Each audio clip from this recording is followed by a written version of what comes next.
All right, so we are nearing the end. All we have to do is assemble everything.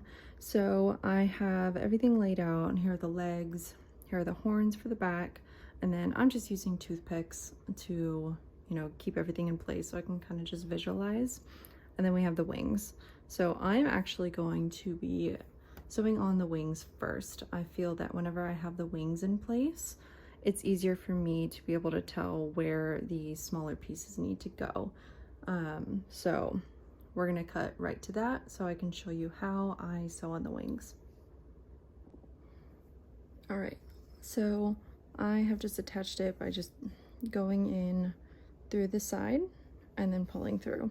So I'm gonna show you one of my favorite ways to sew on my pieces. And I know there is a technique sometimes where going through the front loop and then going through is good, but for the wing specifically, I've actually found going through both loops and then sewing through and then coming up the side makes it a lot more clean than if you were just going through the front loops. So from here, you would go through both loops, pull through,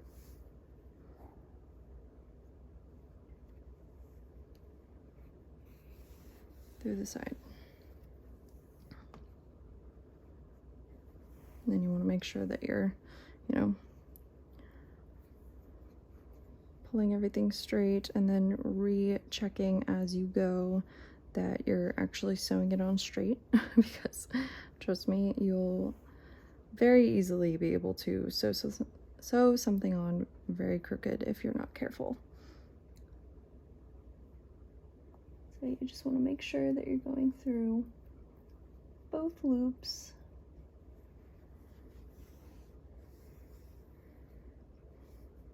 Pulling a little bit so it's tight, and then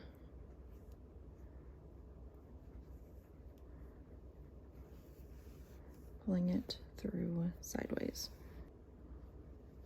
All right, I'm just gonna do a couple more on recording with y'all, and then I'm gonna meet y'all on the other wing.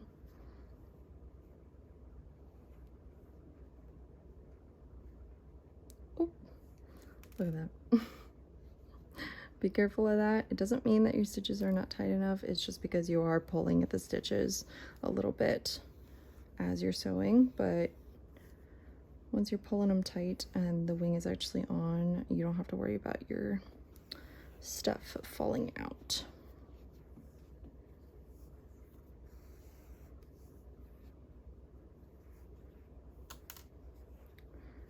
But yeah, as you can see, it's just a really clean line that's forming whenever you do both loops. So I'm gonna finish this one and then I'll meet you on the other wing. I am just gonna real quick show you how I finish the wings off. So I just kind of go through this last stitch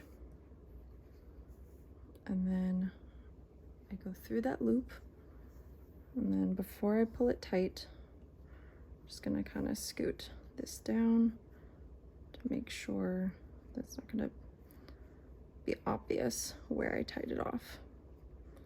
And then I just kind of poke it through, pull it.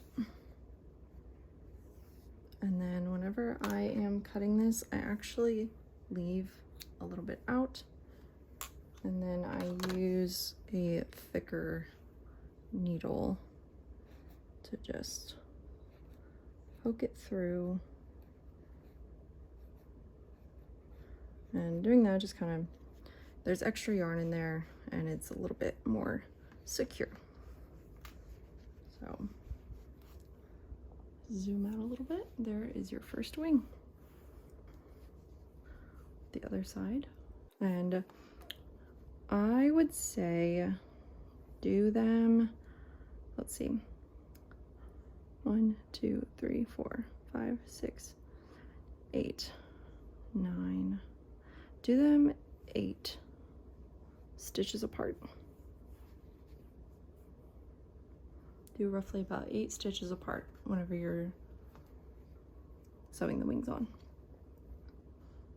because that way the horns will be right in the middle and it'll be symmetrical.